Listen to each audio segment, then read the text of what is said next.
Ich war da, wollte was schaffen, hatte 2 Monate Zeit, dachte super, das ist die perfekte Ausgangssituation. Stellte dann fest, ich bin gehemmt, woran liegt das? Habe dann vielleicht auch der Umgebung daran Schuld gegeben, oder vielleicht war es ja auch so, dass es irgendwie kalt war, das Wetter war schlecht. Ich habe mir eine Erkältung geholt, wenn ich ich dachte, ich mache mal ein Architekturfoto.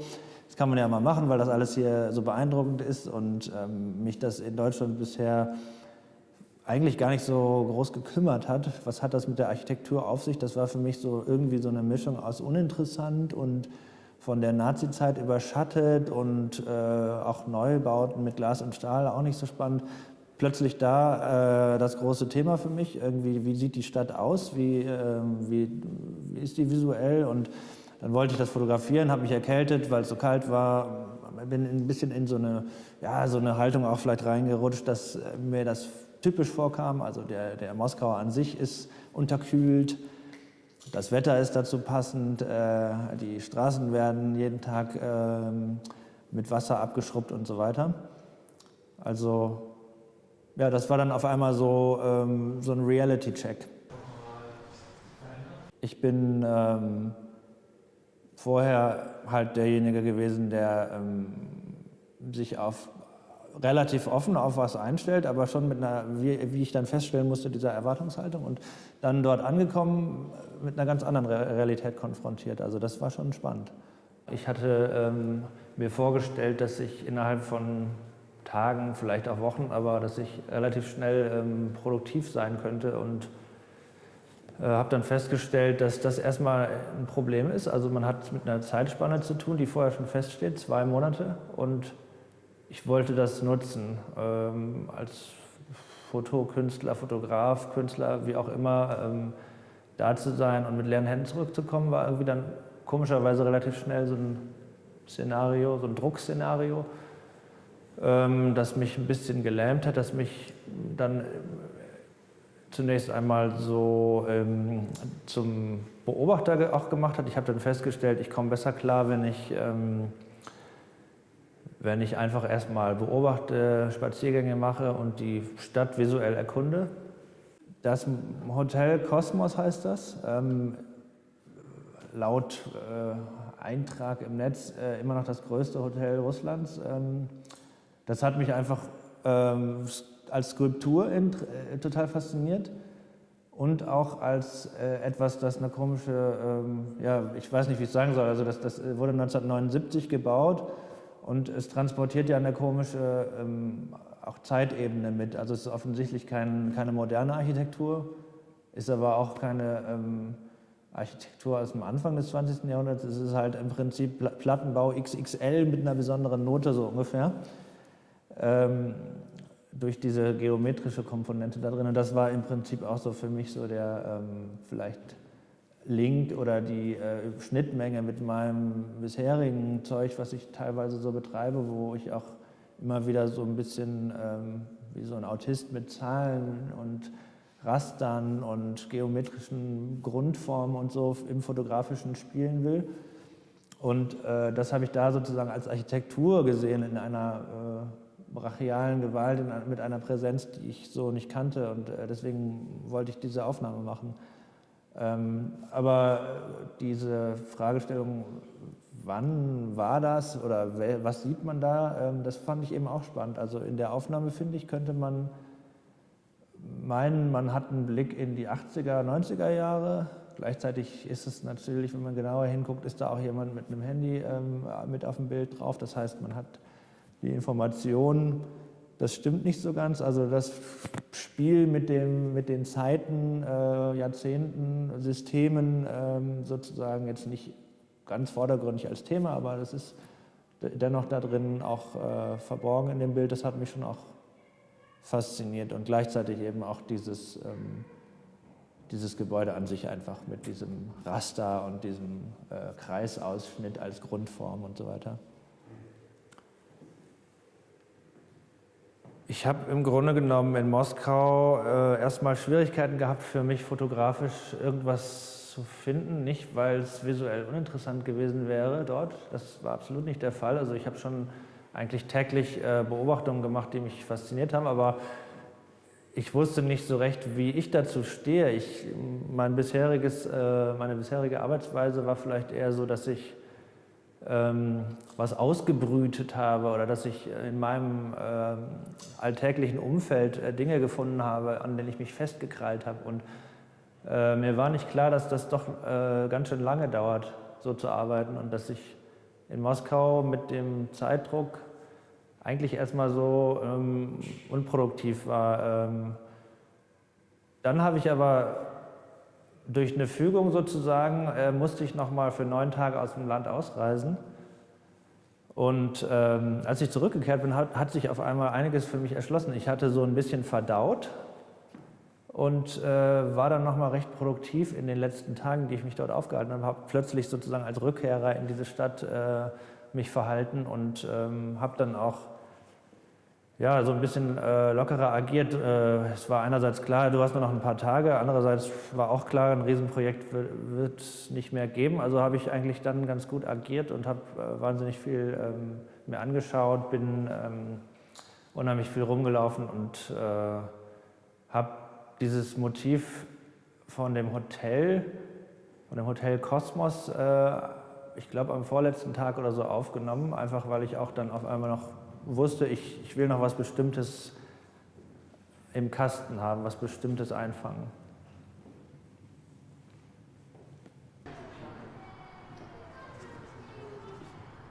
Absurderweise steht noch Charles de Gaulle davor als Skulptur, also kein Stalin, sondern ein Franzose.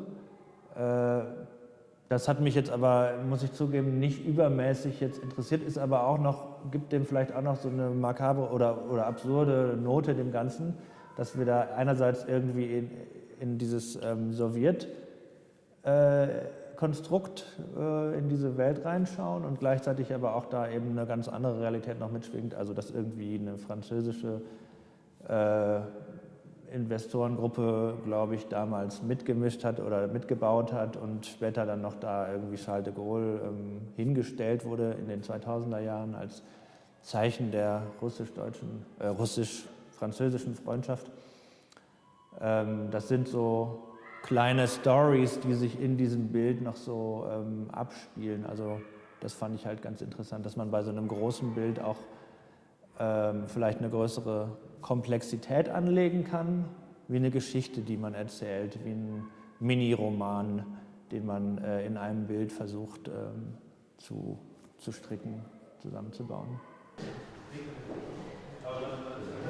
Eine andere Art zu arbeiten ist ja auch das Spontane. Das ist ja etwas, das man als Fotograf, sage ich mal, immer als Möglichkeit mit sich herumträgt, dass man spontan arbeiten kann. Manchmal weiß man vorher nicht, dass man vielleicht einen guten Fang machen wird, aber man kann zumindest, da man mit einer Maschine arbeitet, einfach mal spontan etwas einfangen. Und dieses letztlich hier in der Ausstellung total fragmentierte Bild ist ein spontaner Schnappschuss gewesen. Also es handelt sich eigentlich um eine Situation, wo ich als Museumsbesucher mit meiner Freundin in der neuen Tretjakow-Galerie unterwegs war und wir hatten Lust zu spielen, mit der Kamera. Ich hatte so in Moskau auch, man kann sagen aus Verlegenheit oder aus Spiellaune heraus, einfach mal ganz viele iPhone-Panorama-Bilder gemacht, also etwas, was vielleicht so eher in den trashigen, cheesigen Bereich fällt, wenn man das so sagen kann, und habe dann festgestellt, dass man mit dieser Panorama-Funktion auch Schabernack treiben kann, wenn man da als Mensch vor der Kamera agiert, und das haben wir hier im Prinzip so im Zusammenspiel tänzerisch so ein bisschen auf die Spitze getrieben in dem Museum und haben diese Aufnahme angefertigt. Zu dem Zeitpunkt war mir aber natürlich nicht klar, dass ich letztlich das als interessantes Material auch betrachten würde, was in die Ausstellung finden würde. Aber es hat halt einfach Spaß gemacht, weil ich da ohne Druck gearbeitet habe. Das ist natürlich so eine Möglichkeit, wenn man mit dem Handy ein Foto macht und das erstmal nicht ernst nimmt. Letztlich ist diese Aufnahme auch natürlich ein bisschen so eine Art Verballhornung oder so eine Art augenzwinkernde Einordnung des Fotoweekends, weil wir ja auch als Fotokünstler, also Christoph Westermeier und ich, die beiden, die hier ausstellen, haben ja eine ähnliche Biografie und ich denke mal, das ist immer so ein bisschen so eine Art Hassliebe zwischen dem klassischen Fotoding und der freien Kunst und wie wir uns dazu verhalten. Wir werden halt oft auch als Fotografen bezeichnet, obwohl wir eigentlich lieber als Künstler bezeichnet werden würden. Und Fotoweekend ist natürlich auch so ein Format, wo man vielleicht eine Erwartungshaltung vermuten würde. Da geht es um Fotografie und insofern fand ich dieses fragmentierte, merkwürdige Fotografen-Foto, Pseudo-Selbstporträt eigentlich auch ganz passend, um den Kontext so ein bisschen zu spiegeln, aber auch gleichzeitig so ein bisschen auf die Schippe zu nehmen. An diesem Ding hat mir auch gefallen, dass es eigentlich aussieht wie das, was man als Fotografen-Selbstporträt kennt. Also der Fotograf, der sich im Spiegel entdeckt und fotografiert. Und in diesem Fall ist es aber, entspricht das ja nicht ganz der Realität, weil ich ja eigentlich fotografiert wurde von jemand anderem und vor der Kamera posiert habe als alberner, möchte gern Fotograf, Reporter, wie auch immer. Und gleichzeitig gibt es also da diese Doppelung, dass also die Kamera im Bild zu sehen ist, dass man denkt, es sei ein Selbstporträt, dass es letztlich auch ein Selbstporträt ist, weil ich ja der Autor bin, der diese Dinger hier in den Raum bringt, aber gleichzeitig auch nicht der Fotograf gewesen bin, der die Aufnahme gemacht hat. Bei dieser großen Aufnahme von dem Hotel spielt natürlich auch irgendwie der Kontext eine Rolle. Das ist für mich auch ein bisschen schwierig gewesen, dass nach Strufsky, also Thomas Ruff, Andreas Gursky, Thomas Struth, weltberühmte Künstler, die eine Bildsprache in die Kunstwelt eingebracht haben. Nach diesen Leuten nochmal so, gibt es vielleicht auch gewisse Dinge, wo man sagt, das ist ein No-Go, das kann man nicht mehr machen, unkommentiert oder so. Und das ist ja jetzt auch keine High-End-Fotografie, wie die betrieben wird dort. Aber gleichzeitig habe ich letztlich einfach gedacht, das ist so eine tolle skulpturale Präsenz, die dieses Gebäude hat, dass ich einfach zu dem Schluss gekommen bin, dass das auch so ein einigermaßen monumentales Ding werden muss, ganz ungeachtet dieses Backgrounds. Also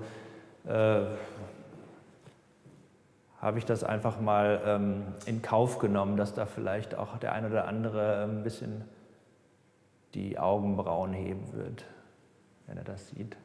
Ich finde, es gibt auch keinen Grund, etwas nicht mehr zu machen, das es schon mal in ähnlicher Form gegeben hat. Also das ist für mich nie so ein Grund zu sagen, in diese Richtung werde ich jetzt nicht gehen, denn da ist schon mal jemand hingegangen. Also nur weil vor mir schon andere vielleicht besser, früher, wie auch immer, größer Bilder digital konstruiert oder manipuliert haben, oder dieses ganze Thema auch schon sozusagen philosophisch oder wie auch immer betrachtet worden ist, von hinten nach bis vorne, ist das für mich kein Grund, das nicht auch einfach zu machen, solange das für mich die legitime Art und Weise ist, mit meinem Material umzugehen.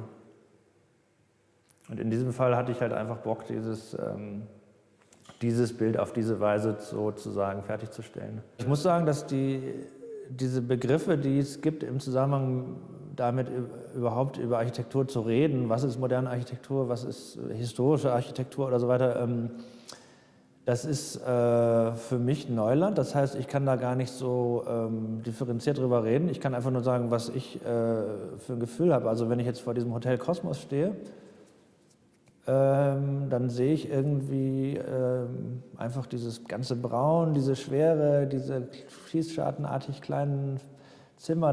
Ich habe einfach das Gefühl, das ist nicht die Gegenwart, das sind nicht die Ideen, die wir jetzt so aus der Gegenwart kennen, sondern das ist irgendwie vielleicht eher so ein Gefühl aus meiner frühesten Kindheit, womit es losging, sozusagen diese Ästhetik, dieses Gefühl von urbanem Raum oder so, das bilde ich mir zumindest ein, da zu sehen.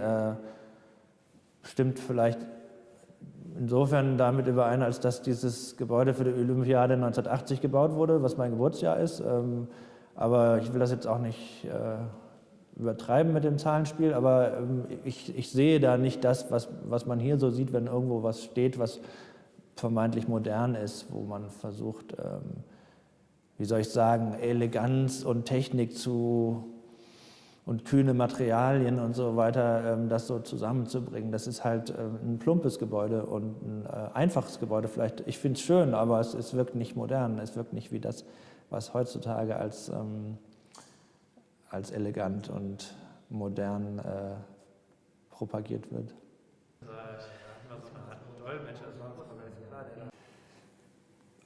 Die müssen ja nichts mit Moskau zu tun haben. Diese Fotos, die sind halt in der Ausstellung. Also ich meine, sie sind da entstanden, insofern habe ich ein Alibi.